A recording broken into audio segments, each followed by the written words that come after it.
Hi, my name is Cole Nielsen, and my partner is Kuhan Pang, and we are in charge of the Twitter Vulnerability Project. For this project, we are analyzing common CVEs, which stands for Common Vulnerability and Exposures, that pose risk to computer systems across the nation. A CVE is something that can be exposed in a computer system that hackers can go in and exploit. There are hundreds of thousands of CVEs currently in computer systems, but going into each CVE and patching it would be extremely redundant and expensive. For this project, we are looking at Twitter accounts and tweets which mention these CVEs, and we are developing a Python program that will allow us to analyze the text of these tweets of the CVEs and determine if that CVE is likely to be exploited and the risk of that exploitation. First, we built a multinomial logistic regression model and a k-nearest neighbor model to predict the exploitation of CVEs only based on tweet text features, along with three other features such as class POC, class wild, and class exploit. Data was provided us from NHOW that contained multiple features such as the CVE ID, date of tweet, tweet body, etc. For the first phase, we decided to only analyze the CVE ID, tweet body, which is the text of the tweet, class POC, class wild, and class exploit.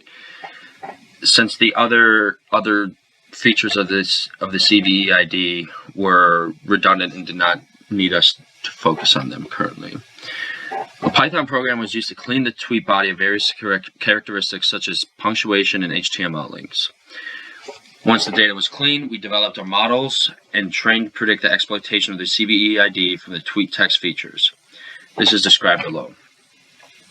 For the data, we're analyzing two files. The original file was CVE's data coverage, which included the response variables class POC, which if it is 1, it indicates that the vulnerability has proof of concept exploits, class wild, which is a celebrated vulnerability, which is something that has already been exploited and has shown that the risk is very high.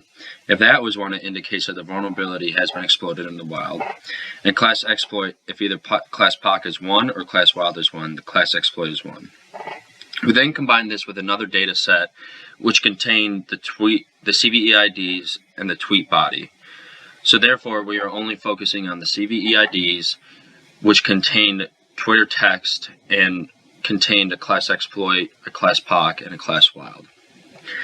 Class wild was chosen to be the response variable, and word features generated from tweet text to be the predicted variables. First, we cleaned the tweet text of various things such as punctuation marks and HTML links. This allowed the data to be easier to work with and remove some common language as well. Then we split the data set into 85% trainings and 15% testing.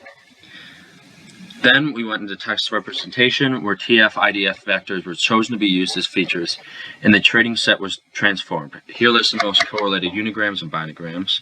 Unigrams were just the single words that were most common, and biograms were the two words that were most common, such as directory transversal and injection vulnerability. Next, we generated our models. We used a multinomial logistic regression model and a k-nearest neighbors model.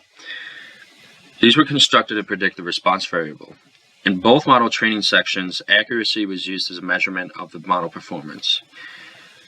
For each model, a randomized search cross-validation process was performed to indicate the hyperparameter region for the highest accuracy. Then, a grid search cross-validation process was used to find the best estimates.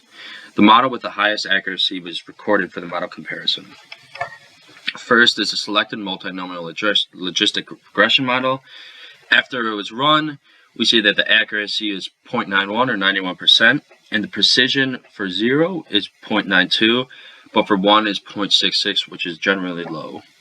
Here is a confusion matrix of the multinomial logistic regression model. Next, we're moving on to the k-nearest neighbors model.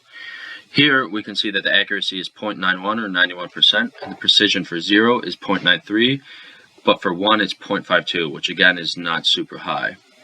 And here is a confusion matrix of the k-nearest neighbors. Next, we decided to compare the models.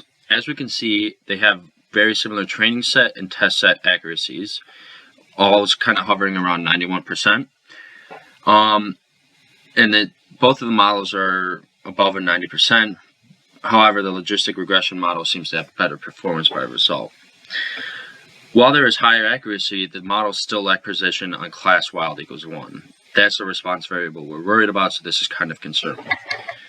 We could relate this to many possible reasons, but one we thought was the unbalanced structure of data, where the number of CVEs with y equals 0 is much worse, or much more than those with y equals 1. Furthermore, there's high probability that the text data is not enough to predict. We need other features from the tweets, such as date of tweet, number of followers, number of likes, etc., to achieve a higher precision. Visualize the relationship between text features and response value dimensionality reductions. TSNE and PCA were used to track the relationship between x's and y's. Here are the dimensionality reductions.